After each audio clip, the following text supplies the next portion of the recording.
Assalamualaikum warahmatullahi wabarakatuh. Saya Zaskia Faisal dengan NPM 2010 012 111 256. Kali ini saya akan menjelaskan tentang administrasi negara dengan dosen pengampu Ibu Dr. Sanijar Febri Haryati, SMH. Yang pertama adalah pengertian pemerintahan. Menurut Endraha 2003 mengartikan pemerintahan sebagai badan yang memproses pemenuhan kebutuhan manusia sebagai konsumen produk-produk pemerintahan akan pelayanan publik dan sipil. Selanjutnya oleh Suwargono mengartikan pemerintahan sebagai pemegang kekuasaan politik, sering disebut pula sebagai penyelenggara pemerintah umum. Dalam Kamus Besar Bahasa Indonesia, pemerintah diartikan sebagai sistem menjalankan wewenang dan kekuasaan atau sistem menjalankan pemerintah yang memerintah. Menurut filsuf J.J. Rousseau, pencetus teori The Social Contract mengartikan pemerintah sebagai suatu badan penengah yang didirikan antara rakyat sebagai subjek dan penguasa untuk saling menyesuaikan. Ditugaskan melaksanakan hukum dan memelihara dengan baik kemerdekaan sipil dan politik. Menurut Max Weber dalam Dahl 1994 mengartikan pemerintah sebagai apapun yang berhasil menopang klaim bahwa dialah yang secara eksklusif berhak menggunakan kekuatan fisik untuk memaksakan aturan-aturannya dalam suatu batas wilayah tertentu. Selanjutnya adalah pengertian administrasi. Menurut William Leffingwell dan Edwin Robinson, menurut keduanya, pengertian administrasi adalah suatu bagian dari ilmu manajemen yang berkaitan dengan pelaksanaan pekerjaan perkantoran secara efisien, kapan dan di mana pekerjaan tersebut harus dilakukan. Menurut George Terry, administrasi adalah pengendalian pengorganisasian kerja serta mobilitas mereka yang menerapkan untuk mencapai tujuan yang ditetapkan.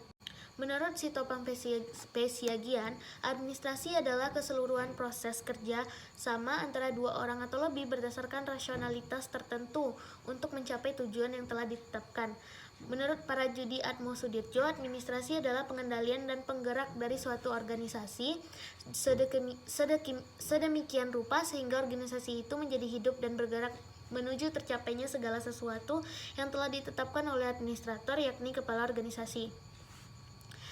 Selanjutnya adalah pengertian wewenang. Menurut R.C. Davis dalam bukunya Fundamentals of Management, wewenang adalah hak yang cukup dan memungkinkan seseorang dapat menyelesaikan suatu tugas tertentu atau kewajiban tertentu. Menurut Lewis A. Allen dalam bukunya Management of Organization, wewenang adalah jumlah kekuasaan atau powers dan hak atau rights yang didelegasikan pada suatu jabatan. Menurut Harold Kuntz dan Cyril O'Donnell dalam bukunya The Principle of Management Authority, wewenang adalah suatu hak untuk memerintah atau bertindak. Menurut G.R. Terry, wewenang adalah kekuasaan resmi dan kekuasaan pejabat untuk menyuruh pihak lain supaya bertindak dan taat kepada pihak yang memiliki wewenang itu. Selanjutnya adalah pengertian atribusi. Menurut Fritz Heider adalah salah satu psikologi yang pertama kali mendefinisikan istilah atribusi. Terdapat dua pengertian atribusi menurut Heider, yaitu atribusi sebagai proses persepsi dan atribusi sebagai penilai kausalitas. Pada tahun 1965, Edward Jones dan Keith Davis mempublikasikan sebuah teori correspondent inference atau inferensiasi koresponden. Menurut Harold Kelly, menjelaskan bahwa atribusi merupakan teori atribusi di mana orang membuat kesimpulan sebab akibat untuk menjelaskan mengapa orang lain dan diri kita berperilaku dengan cara tertentu. Selanjutnya adalah pengertian delegasi. Diambil dari KBBI, arti delegasi adalah individu yang ditunjuk atau diutus oleh suatu negara dalam musyawarah, penyerahan atau pelimpahan wewenang, perutusan atau pelimpahan wewenang dari atasan ke bawahan dalam suatu lingkungan tugas yang harus mampu mempertanggungjawabkan tugasnya. Menurut U.J. Slamet dalam bukunya yang berjudul Dasar-Dasar Pemasaran menjelaskan bahwa arti delegasi adalah suatu pelimpahan wewenang serta tanggung jawab formal ke pihak lain dalam melakukan suatu kegiatan tertentu. Menurut Rusli Jacob mengatakan bahwa arti dari delegasi adalah suatu pemberian otoritas atau kekuasaan formal serta tanggung jawab untuk melakukan kegiatan tertentu pada pihak lain. Penyerahan otoritas oleh atasan ke bawahan ini sangat diperlukan agar fungsi perusahaan bisa berjalan dengan baik karena tidak ada atasan yang mampu mengawasi setiap tugas-tugas organisasi secara efisien. Selanjutnya adalah pengertian mandat. Berdasarkan UU Administrasi Pemerintahan, mandat adalah pelimpahan kewenangan dari badan dan atau pejabat pemerintahan yang lebih tinggi kepada badan dan atau pejabat pemerintahan yang lebih rendah dengan tanggung jawab dan tanggung tetap berada pada pemberi mandat. Selanjutnya adalah hubungan hukum administrasi negara dengan hukum pidana. Menurut Profesor Van Kan dalam buku Inlang Diktat Het Rechwatenakep yang menyatakan bahwa hukum pidana pada dasarnya tidak membuat kaidah hukum baru, hukum pidana tidak mengadakan kewajiban hukum baru, namun kaidah hukum yang ada di dalam hukum perdata, hukum tata negara dan hukum administrasi negara tetap dipertahankan dengan ancaman yang lebih berat. Menurut Utrecht bahwa hukum pidana memberi sanksi secara istimewa atas pelanggaran kaidah hukum privat. Hubungan hukum administrasi negara dengan hukum pidana adalah dalam hal apabila ada kaidah hukum administrasi negara yang diulang kembali menjadi kaidah hukum pidana, atau apabila ada pelanggaran kaidah hukum administrasi negara, maka sanksinya terdapat dalam hukum pidana.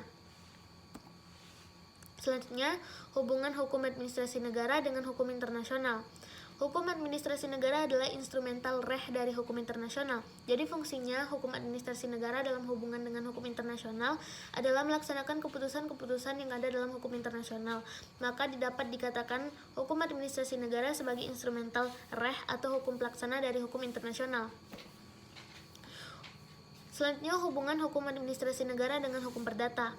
Menurut Paul Scholten, sebagaimana dikutip oleh Victor Situromang, bahwa hukum administrasi negara itu merupakan hukum khusus, hukum tentang organisasi negara, dan hukum perdata sebagai hukum umum. Pandangan ini mempunyai dua asas, yaitu pertama, negara dan badan hukum publik lainnya perjanjian. Kedua adalah asas lex specialis derogat lex generalis, artinya bahwa hukum khusus mengesampingkan hukum umum, yaitu bahwa apabila suatu peristiwa hukum diatur baik oleh hukum administrasi negara maupun hukum perdata, maka peristiwa itu diselesaikan berdasarkan hukum administrasi negara sebagai hukum khusus, tidak diselesaikan berdasarkan hukum perdata sebagai hukum umum. Hubungan administrasi negara dengan hukum perdata terjadi apabila saat atau waktu terjadinya adopsi dan pengangkatan kaidah hukum perdata menjadi kaidah hukum administrasi negara. Badan administrasi negara melakukan perbuatan-perbuatan yang dikuasai oleh hukum perdata. Suatu kasus dikuasai oleh hukum perdata dan hukum administrasi, maka kasus itu diselesaikan berdasarkan ketentuan-ketentuan hukum administrasi negara. Hubungan hukum administrasi negara dengan hukum tata negara. Hukum administrasi negara melingkupi semua aturan hukum yang bersifat teknis atau negara dalam keadaan bergerak. Hukum yang mengatur tata pelaksanaan pemerintahan dalam menjalankan tugasnya. Hukum administrasi negara memiliki kemiripan dengan hukum tata negara. Kesamaannya terletak pada hal kebijakan pemerintahan, sedangkan dalam hal perbedaan hukum tata negara lebih mengacu kepada fungsi konstitusi hukum dasar yang digunakan oleh suatu negara dalam hal pengaturan kebijakan pemerintahan.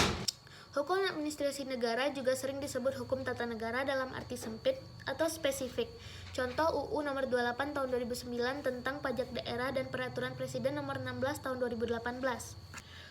Undang-Undang Administrasi Pemerintahan atau Undang-Undang 30 tahun 2014. Keputusan administrasi pemerintahan yang juga disebut keputusan tata usaha negara atau keputusan administrasi negara yang selanjutnya disebut keputusan adalah ketetapan tertulis yang dikeluarkan oleh badan dan atau pejabat pemerintahan dalam penyelenggaraan pemerintahan.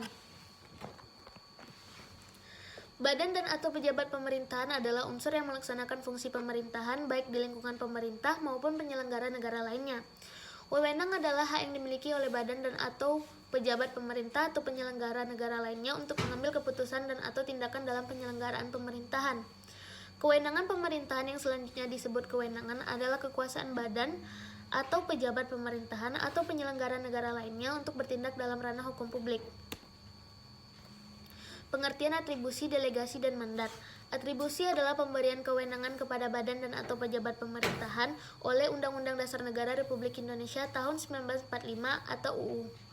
Delegasi adalah pelimpahan kewenangan dari badan dan atau pejabat pemerintahan yang lebih tinggi kepada badan dan atau pejabat pemerintahan yang lebih rendah dengan tanggung jawab dan tanggung gugat beralih sepenuhnya kepada penerima delegasi. Mandat adalah pelimpahan wewenang dari badan dan atau pejabat pemerintah yang lebih tinggi kepada badan dan atau pejabat pemerintah yang lebih rendah dengan tanggung jawab dan tanggung gugat tetap berada pada pemberi mandat. Pasal UUD 24 setelah amandemen keempat. Yang pertama, kekuasaan kehakiman merupakan kekuasaan yang merdeka untuk menyelenggarakan peradilan guna menegakkan hukum dan keadilan.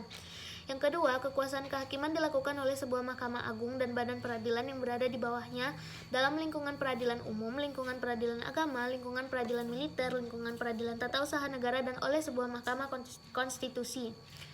Yang ketiga, badan-badan lain yang fungsinya berkaitan dengan kekuasaan kehakiman diatur dalam undang-undang. Pasal UUD 24A setelah amandemen keempat. Mahkamah Agung berwenang mengadili pada tingkat kasasi, menguji peraturan perundang-undangan di bawah undang-undang terhadap undang-undang, dan mempunyai wewenang lainnya yang diberikan oleh undang-undang. Yang kedua, Hakim Agung harus memiliki integritas dan kepribadian yang tidak tercela, adil, profesional, dan berpengalaman di bidang hukum. Yang ketiga, calon Hakim Agung diusulkan Komisi Yudisial kepada Dewan Perwakilan Rakyat untuk mendapatkan persetujuan dan selanjutnya ditetapkan sebagai Hakim Agung oleh Presiden. Yang keempat, Ketua dan Wakil Ketua Mahkamah Agung dipilih dari dan oleh Hakim Agung. Yang kelima, susunan-susunan kedudukan, keanggotaan, dan hukum acara Mahkamah Agung serta badan peradilan di bawah diatur dengan undang-undang. Selanjutnya adalah pasal UUD 24B setelah amandemen keempat. Komisi Yudisial bersifat mandiri, berwenang mengusulkan pengangkatan Hakim Agung dan mempunyai wewenang lain dalam rangka menjaga penegakan kehormatan, keluhuran martabat, serta perilaku hakim. Yang kedua, anggota Komisi Yudisial harus mempunyai pengetahuan dan pengalaman di bidang hukum serta memiliki integritas dan kepribadian yang tidak tercela. Yang ketiga, anggota yudisial diangkat dan diberhentikan oleh Presiden dengan persetujuan dengan perwakilan rakyat. Yang keempat, susunan kedudukan dan keanggotaan Komisi Yudisial diatur dengan undang-undang. Pasal UUD 24C setelah amandemen keempat.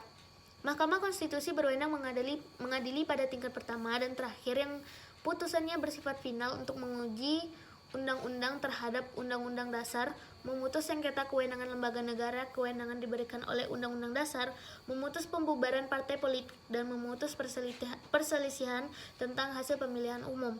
Mahkamah Konstitusi wajib memberikan putusan atas pendapat Dewan Perwakilan Rakyat mengenai dugaan pelanggaran oleh Presiden dan atau Wakil Presiden menurut Undang-Undang Dasar. Mahkamah Konstitusi mempunyai 9 orang anggota Hakim Konstitusi yang ditetapkan oleh Presiden, yang diajukan masing-masing 3 orang oleh Mahkamah Agung, 3 orang oleh Dewan Perwakilan Rakyat, dan 3 orang oleh Presiden. Ketua dan Wakil Ketua Mahkamah Konstitusi dipilih dari dan oleh Hakim Konstitusi. 5. Hakim Konstitusi harus memiliki integritas dan kepribadian yang tidak tercela, adil, negarawan, dan menguasai konstitusi dan ketatanegaraan, serta tidak merangkap sebagai pejabat negara.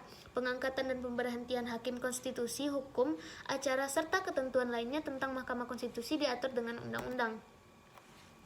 Peradilan Tata Usaha Negara UU Nomor 5 Tahun 1986.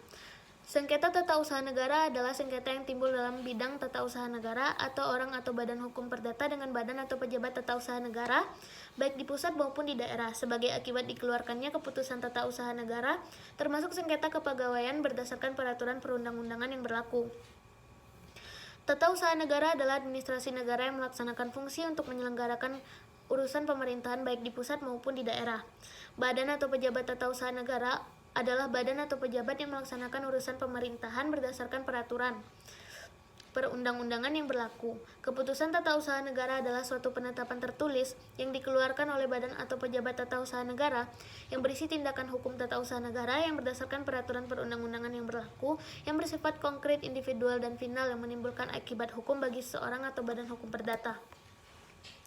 Sekian presentasi dari saya. Jika ada kekurangan dan kesalahan, saya mohon maaf. Assalamualaikum warahmatullahi wabarakatuh.